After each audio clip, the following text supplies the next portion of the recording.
वाडा नगरपंचायत हद्दीत मुख्य रस्त्यावर फुटपाथ पादचाऱ्यांना चालण्यासाठी मोकळे करण्यासाठी तसेच अतिक्रमण रोखण्यासाठी रस्त्यालगत दोन्ही बाजूला गटारींवर फुटपाथवर लोखंडी ग्रिल बसवण्याची मागणी भूमिपुत्र विकास फाउंडेशनच्या माध्यमातून करण्यात आलेली आहे। वाडा नगरपंचायत हद्दीत फुटपाथवर वाढत्या अतिक्रमणामुळे पादचाऱ्यांचे हाल होत आहेत। दुकानांचे अनधिकृत विस्तार, फेरीवाल्यांची गर्दी आणि अवैध पार्किंग यामुळे पादचाऱ्यांना रस्त्यावरून चालण्याची वेळ येते। परिणामी अपघाताचा धोका वाढला असून नागरिकांकडून याविषयी नाराजी व्यक्त होते। नगरपंचायत हद्दीत आता मोठ्या प्रमाणात दुकानांचे अतिक्रमण होते।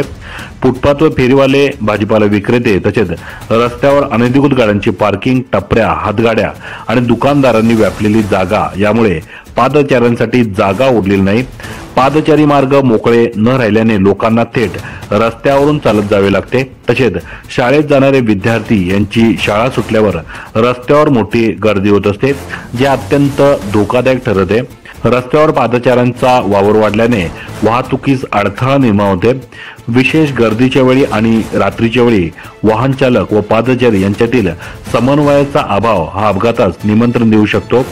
यावर उपाय म्हणून वाडा नगरपंचायत हद्दीत खंडेश्वरी नाका ते परळी नाका या मुख्य सिमेंट काँक्रीट रस्त्यावर मध्यभागी सिमेंटचे दुभाजक तसेच रस्त्यालगत असलेल्या दोन्ही बाजूस गटारींवर फुटपाथ करिता लोखंडी ग्रिल बसवण्याची मागणी भूमिपुत्र विकास फाउंडेशनच्या माध्यमातून वाडा नगरपंचायतचे मुख्याधिकारी मनोज पष्टे तसेच सार्वजनिक बांधकाम विभाग वाडाचे संजय डोंगरे यांच्याकडे निवेदन देऊन करण्यात आलेले आहे।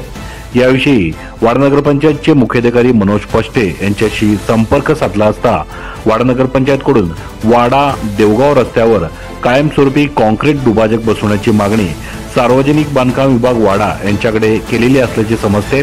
याप्रसंगी भूमिपुत्र विकास फाउंडेशनचे अध्यक्ष शेखर पवारसह सत्यवान तरे तसेच इतर सदस्य यावेळी उपस्थित होते।